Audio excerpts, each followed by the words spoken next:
I'm asking this question on behalf of Kenny Thomas, who wrote in and said, Utah has some of the dirtiest air and energy in the United States. What will you do as governor to take concrete steps to clean up both our air and the energy we produce? And Governor Herbert, we start with you. Well, we take air quality very seriously in this state. All of us working together really is the solution. And we've done some really important things here along the Wasatch Front, but also out in the Uinta Basin, up in Cache Valley, and other places that have air quality challenges. It's not just a convenience issue or the congestion on our roads and contribute to it, but it's a health issue. Also, it impacts our ability to grow economically. So what we've done, we've put about 21 or 22 different rules in place, particularly for industry. I've met with our refineries. I set a goal for us to bring in Tier 3 fuels here 2 years ago. Tesoro, one of our refineries, has agreed to do that. I think the others will follow. We've reduced pollution along the Wasatch Front by 35%, even in the face of having 350,000 more people here on the Wasatch Front. So we have 18 days of gunky air, but we're reducing those days. We had fewer days this year. We pollute less per capita than most metropolitan areas our size. We have inversions. That's not an excuse, but that is part of the challenge we face on the Wasatch Front is the inversion problem. Jonathan Johnson, your response. So 7 years ago, I became the founding chair of the Salt Lake Chamber's Clean Air Task Force.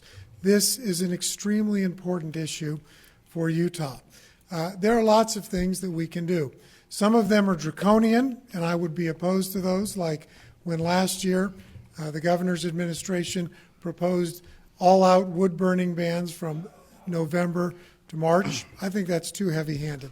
I loved what the legislature finally did this year, something that the Salt Lake Chamber had been proposing for many years, and that was have it so that we only sell low-emission water heaters in Utah.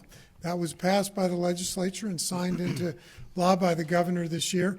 If all the water heaters were replaced today, we would have had 10 less red air days and 20% cleaner. I love Tier 3 fuels. We use them in other states. We should be pushing more quickly, not waiting for 2020 to get those put in place here in Utah. Governor Herbert, your rebuttal. Well, the wood burning came from a study done out of the University of Utah that said the biggest amount of benefit we can get for the least amount of cost was to stop the wood burning between December and February during the inversion time, but done on a voluntary basis. That went through the Air Quality Board. Again, we had people that came in and spoke against that. The Air Quality Board, the process worked very well, and they decided not to do that now. So again, we have a process. We have a UCare system designed to have people bring ideas to us. We'll vet and see if there's any rationale behind it, and we'll incorporate the best practices we can. Well, we will ask also on rebuttal, if the other candidate feels there's a need for the rebuttal, just let us know. And also, if I could follow up, I think there's a little bit of the spirit of Kenny Thomas's question that was not addressed. And Utah is famous for its coal. We are famous for our coal generation. And we have received a lot of criticism recently in the Utah State Legislature. There were monies that were allocated for a coal port. So perhaps we could just give 30-second response to that. And since it was the governor's question initially, let's go to the governor. Sure. Again, I can tell you that the science out there says that for the next generation, carbon-based fuels will be a part of our base load. We are also, though, incenting to have more greener fuels like wind and solar, which we're, in fact, involved with a lot. The legislature has passed some incentives to help them, incent them to produce these new technologies. We're working very well, in fact, transition from carbon-based to cleaner fuels. But if you're going to burn coal, Utah coal is what ought to be burned. It's high BTU, it burns hot, and it's low sulfur content, it burns clean. Jonathan Johnson. We have the cleanest coal in the world coming out of Utah. We should make sure that when coal is burned, it's Utah coal that's burned. And whether that's burned here in Utah or over in Asia, we should be working to make sure that when coal is burned, it's Utah coal.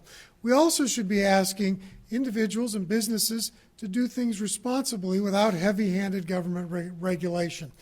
I know as Overstock builds its new campus, we're building a clean energy campus. It's LEED certified, energy efficient.